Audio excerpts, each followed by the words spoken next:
brought to light in the trainer's course, then that's meant for the individual just getting into the industry so they avoid burnout. Yeah, that's or right. to provide perspective for that 5-year personal training mark. Mm-hmm. And you think it's pretty similar for personal trainers and for coaches, like a 5-year mark? Was for me, I can tell you that. Yeah, it was 5 years? Oh, absolutely. Yeah. I think that was the point where I was like, and also like just people who even remotely want you to create programs and that kind of thing for them. It's like, at least I know that when we were doing that, you put so much effort and energy. And when we, you really do, like, you try to make it as individualized as possible. You want to cater to that person's need, their limitations, whatever.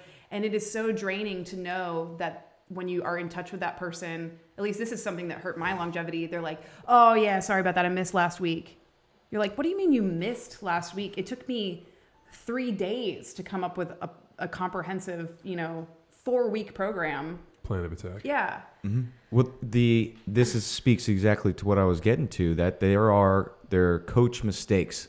So if you're aware of these, you can avoid getting into that. The pitfalls. It's getting into that. The first one was making workouts too complex, confusing, or taking away the confidence of an individual. Like we talked to. It's discouraging for them to experience it. Yeah. Uh-huh. There's so much truth to that, because what you do when you create a program is you want to highlight your own expertise, but that's not the focus. Like, you got to put your ego aside. That person's not going to look at your program and say, wow, Callie really put a lot of time and effort into this. Like, she knows what she's talking about. They're not going to say that. And then adherence is the key. The same side is, oh man, this workout was easy. They can do this. Right. What? You're comparing your abilities to no. Yeah. Next one is not interested. So you give your passionate speech of this is the toes forward squat, yada, and the person, I don't care. Like, yeah. So you're trying to push your interest and what you love about fitness onto them, and then you're mad at them or upset or frustrated because they don't share that passion. The same passion. We see that very often. I experience this as well. Yeah, that's so true. It's like it's just putting it's almost like you're investing too much of your emotion into it, and it needs to be just kind of can I say transaction? No, I shouldn't, but it should be it should be like you said, like you should take the emotion out of it and understand that really, especially when you're working with someone at a certain level, you don't need to make things super complex just to highlight your abilities, or you don't need to go through a paragraph description for people who are super basic level. Like, it's not important, to talk about toes forward or, why? The stretch shortening cycle? Just do it. Huh? Yeah. Do what now? Yeah. What's the exercise again? Yeah, but I'm gonna grip your ass. I think people like to create complexity because it gives them like the allure of expertise, So like with a lot of this stuff, I mean, like especially when you start putting out programming, there's like enough information to give them buy-in, but too much creates paralysis. Mm-hmm. So it's something when I write like, the descriptions in the training programs and start putting this stuff together, you almost have to like balance a little humor, just enough information to kind of get people headed in the right direction, just enough direction to like get them to execute, but not so much that it like overcomplicates. That's it. And that is a great point. Yeah. And this is our third mistake. You make it overwhelming. Yeah. So not only like we're speaking to the interest before, but now it's just too daunting. And then I can't do this. They're training. like, I gotta, something else is happening. If it's too complicated or can't be executed easy, people won't do it.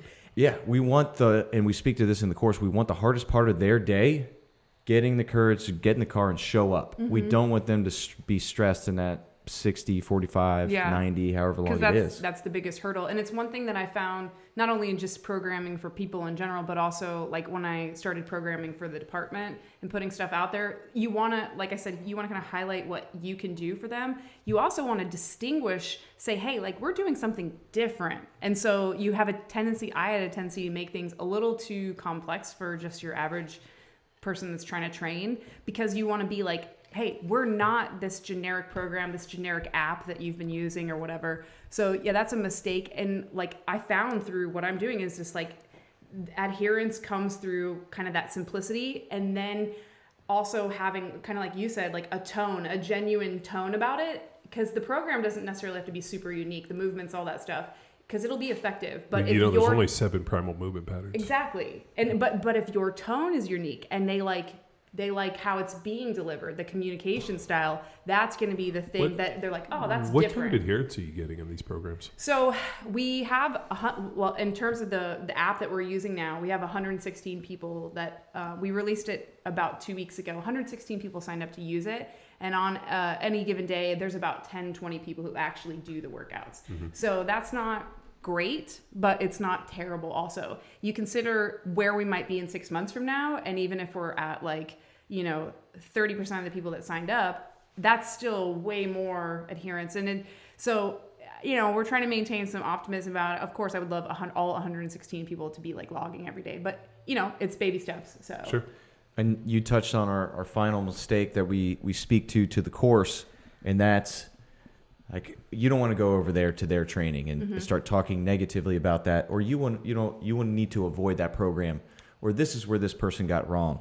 So you're speaking to a potential client and you're just negative town for other people's products and why you're better than them. Yeah, and that's true. Know it. Huge mistake that people can get into because it's certainly one of those cognitive biases which we feel we're better and then they're negative. So I would encourage fitness professionals to avoid that, but using an authentic voice of this is what you're going to get out of this, right? Or what are you aiming to get? Okay, here's how I can empower your performance, right? Fitness, health, strength, all the good stuff. For us too, and as far as the adherence and people who are actually doing it, one of the things too is making myself and the other people that assist with it extremely accessible in terms of asking questions. So now that's very encouraging. I'd rather have people emailing questions or messaging me questions in the app and stuff.